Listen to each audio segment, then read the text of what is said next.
rame begitu, Sob? Ada masalah apa ini? Sudah, hentikan pertikaian ini, Sob. Coba kalian selesaikan dengan cara musyawarah dan mufakat. Jangan beraninya keroyokan begitu dong.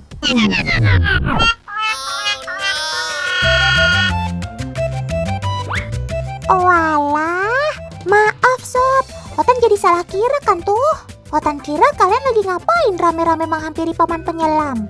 Ternyata kalian lagi dikasih makan sama paman penyelam tuh. Maafkan Otan ya teman di rumah kalau Otan bikin kalian panik. Oh iya, kalian jangan khawatir ya teman-teman di rumah. Paman-paman penyelam ini sudah profesional dan terlatih. Kalau untuk memberi makan serta berinteraksi dengan sobat-sobat Otan yang ada di sini sih sudah biasa. Tapi by the way, coba di rewind sedikit dong Om Editor. Kita kasih tahu teman di rumah Otan lagi ada di mana nih.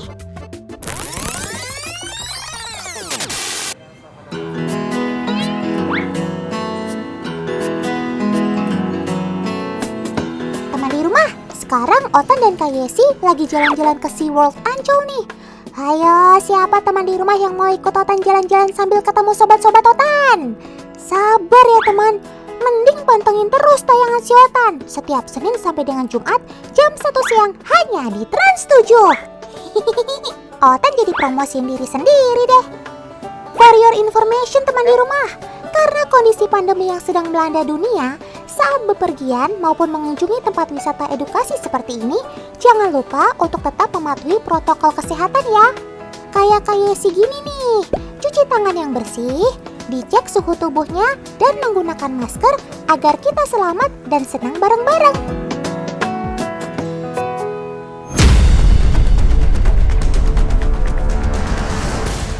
Awas paman! Itu kan sobat Otan si ikan hiu. Ikan predator yang punya gigi tajamnya minta ampun. Hati-hati paman. Aduh, jantung Otan dibikin jadi deg-degan lagi kan.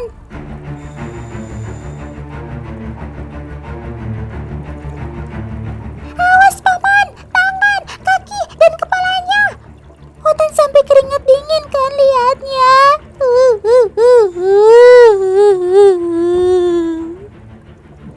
Lah, awas paman, si ikan pari barongsainya suka ikutan jahil tuh minta makannya. Aduh Sob, kasihan kan pamannya, sampai jatuh begitu gara-gara kamu seruduk minta makan. Untung paman penyelamnya udah jago dan tenang menghadapi kalian yang gak santuy kalau makan.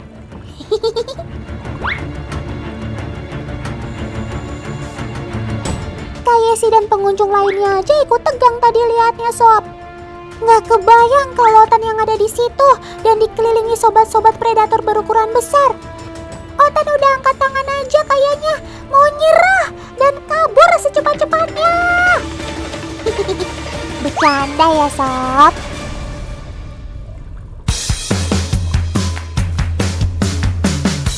Oh ya teman, di Shark Aquarium SeaWorld Ancol ini ada 3 jenis hiu yang tinggal di dalamnya. Pertama, ada jenis hiu sirip hitam. Kedua, hiu martil. Dan ketiga, ada hiu perawat. Selain itu, ada juga ikan pari barongsai yang memiliki sirip dan bentuk tubuh seperti ikan hiu.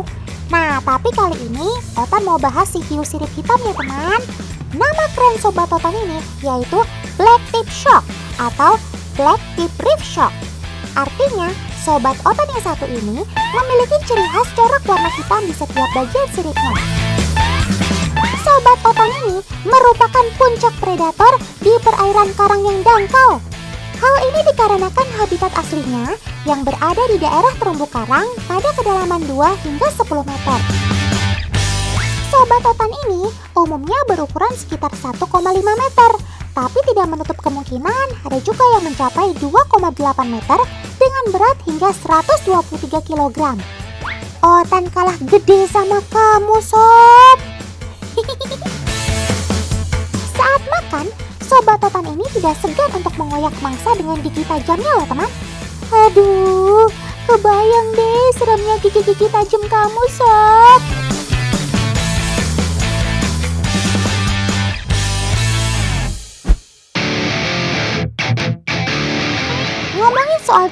yang tajam yang gak ada habisnya.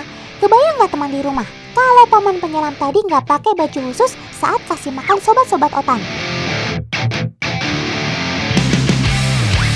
Nah, mumpung ada Kak Yesi nih, kita intip yuk seperti apa baju khususnya yang dipakai paman penyelam.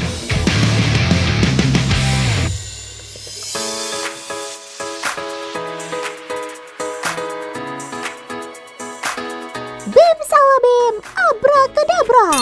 Kak Yesi berubahlah jadi putri cantik ala-ala kerajaan Timur Tengah. Kayak mau fashion show ya Kak jadinya. Sabar ya Kak, Otan tahu kok Kak Yesi keberatan kan pakai bajunya.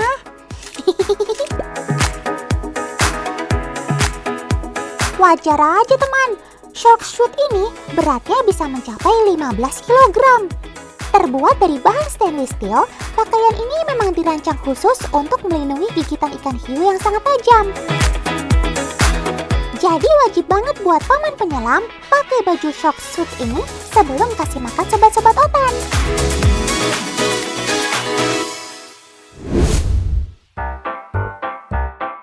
Berbicara soal gigi hiu, teman di rumah tahu nggak fakta unik tentang gigi ikan hiu?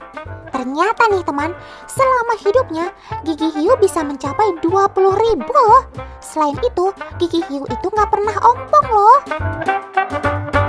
Sejak kecil hingga dewasa kelak, jika ada gigi hiu yang telah usang atau copot, dalam kurun waktu 24 jam kemudian, gigi hiu yang copot itu akan segera tumbuh kembali loh teman. Wajar aja gigi kamu tajamnya berlapis-lapis sob.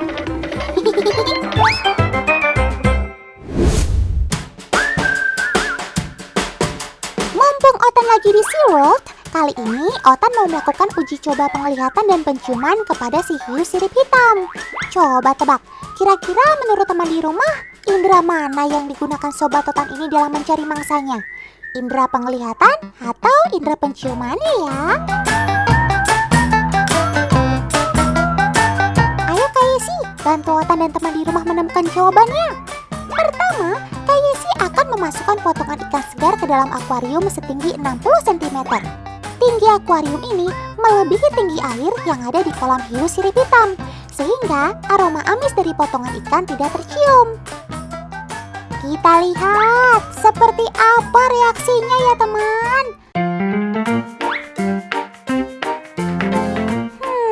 Pada kemana kalian sob? Kok nggak ada yang mendekat? Kenapa kalian pada cuek sih sob? Itu kan makanan favorit kalian. Terbukti sudah. Sepertinya kalian tidak tertarik jika hanya melihatnya saja.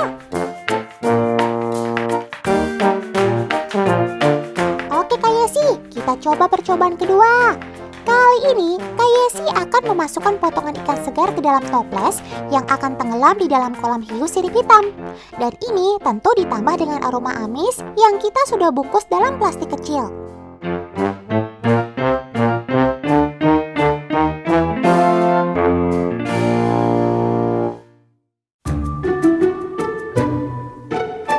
Iya, dan kita lihat reaksinya ya teman. Perlahan tapi pasti, si hiu sirip hitam mulai mendekat ke toples yang berbau amis teman. Sesekali ia mengitari toples, dan kini bahkan si ikan penasaran dengan isi di dalam toples.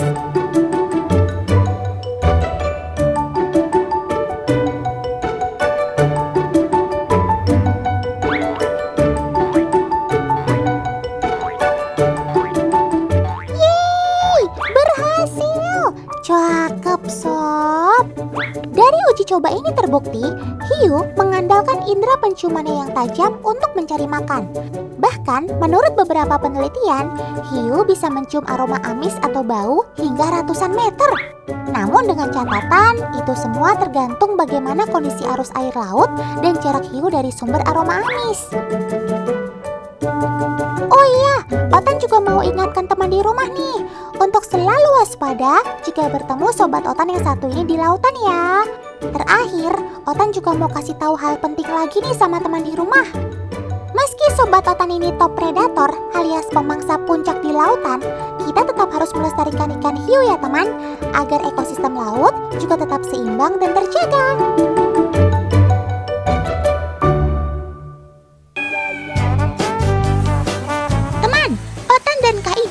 akan buat pembuktian dari kekuatan ekor binturong. Caranya seperti ini teman. Kita akan lihat kekuatan ekor Sobat Totan ini untuk bertahan pada sebatang bambu. Tuh kan, gampang banget ini sih untuk binturong. Coba Kak, kita pancing pakai makanan. Wih, lihat kan teman, binturong bisa asik makan pisang dalam kondisi terbalik.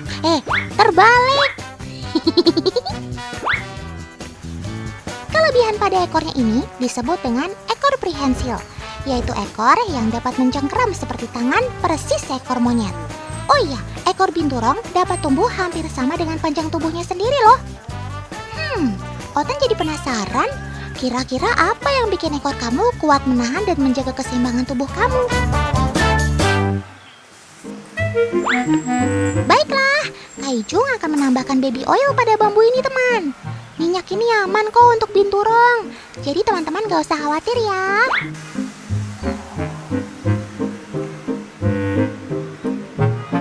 Kayaknya dia tahu deh kalau ada sesuatu yang beda dari bambu ini. Wah. Walaupun lebih hati-hati, tapi kalau soal makanan tetap disikat ya sob. Wait, tapi ada yang beda loh teman. Ada yang tahu perbedaannya? Yaps, betul banget. Meski Sobat Totan ini tetap bisa bergelantung, tapi ia menggunakan kaki belakangnya untuk dapat bertahan lebih kuat. Hal itu disebabkan karena permukaan bambu yang licin. Ternyata dia nggak kuat lama-lama bergelantungan di media yang licin teman. Doi langsung jatuh deh. Loli bobo, oh loli bobo. Kalau tidak bobo digigit binturong. Hush, usil banget sih kamu sob. Jangan gangguin temannya lagi tidur gitu dong. Justru kamu harus ikut bobo siang. Maklum aja ya teman, binturong kan memang hewan nokturnal, alias hewan yang aktivitasnya di malam hari. Jadi kalau masih bayi dan masih siang begini mah, lebih pilih rebahan aja deh.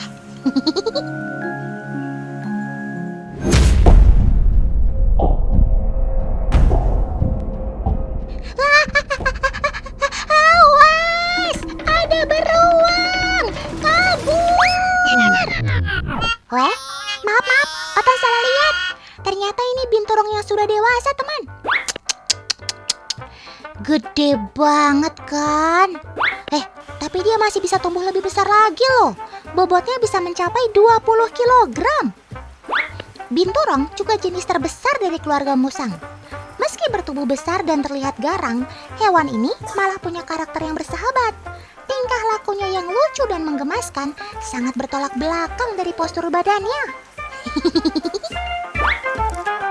Meski binturong hewan yang menghabiskan waktunya di atas pohon, tapi dia masih suka kok untuk turun ke tanah dan lari-larian kayak gini. Gemes banget.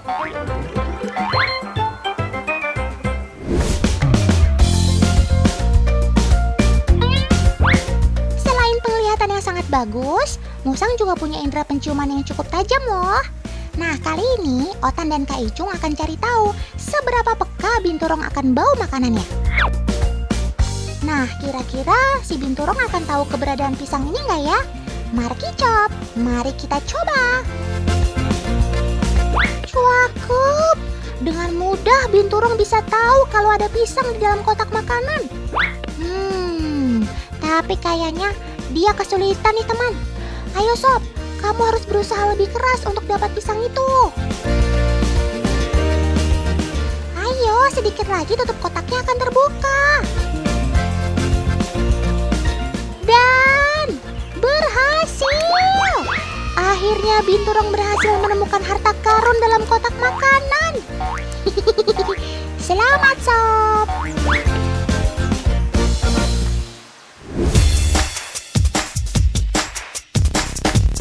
Ayo, siapa yang suka panjangin kuku?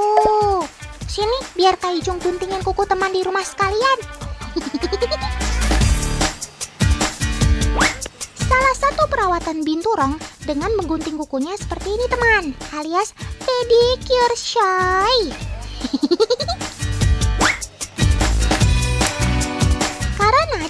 organ tubuh panjang, bukan hanya manusia yang bisa dilukai, tapi juga bisa melukai diri sendiri saat menggaruk badannya. Selain itu, pastinya untuk menjaga kesehatan binturong agar terhindar dari kuman yang menumpuk pada kuku. Ya, habis digunting kukunya kok jadi pules, Sob? Waduh, berasa lagi perawatan di salon ya.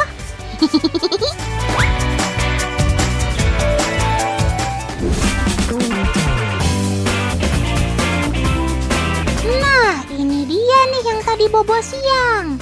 Habis bangun tidur bukannya mandi dan tolong ibu, kok malah nyusu?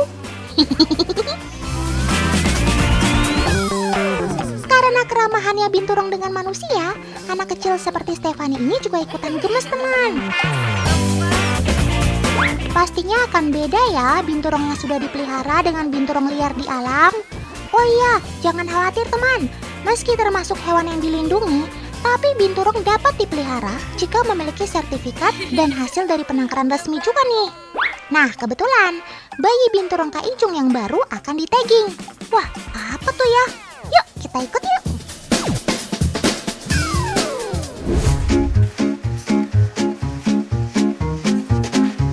Ini dia nih yang mau di-tagging. Sebelum didaftarkan ke BKSDA, proses pertama yang dilakukan adalah tagging atau pemasangan chip.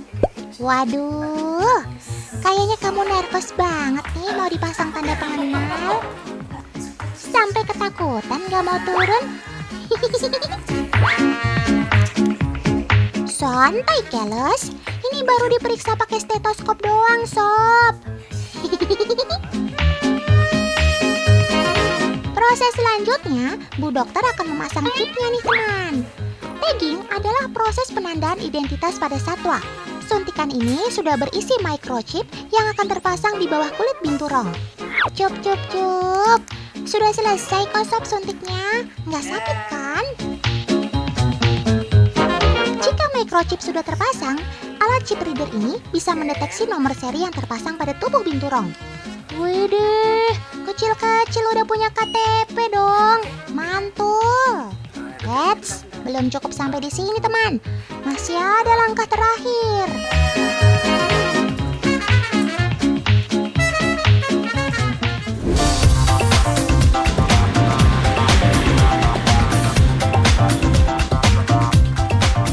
Wah, sampai juga Otan di BKSDA Jawa Tengah. Step terakhir agar binturong aman untuk dipelihara, ya jelas dong harus punya sertifikat resmi dari Balai Konservasi Sumber Daya Alam. Kak Ijung udah siap nih bawa berkas yang dibutuhkan untuk mendaftarkan binturong kesayangan. Pihak BKSDA akan kembali memeriksa chip yang sudah terpasang. Selain punya nomor seri, kamu juga akan diberi nama, Sob. Apa ya nama yang cocok buat sobat Otan ini? Teman di rumah ada yang sumbang ide?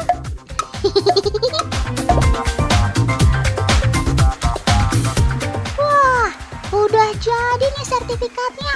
Cakep. Dengan begini, JCC binturong sudah resmi dan aman untuk dipelihara. Oh iya, binturong yang boleh dipelihara adalah binturong yang lahir dari penangkaran resmi, serta hasil keturunan kedua atau F2.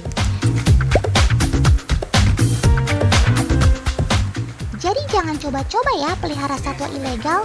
Kalau keciduk, urusannya sama polisi loh. Ih,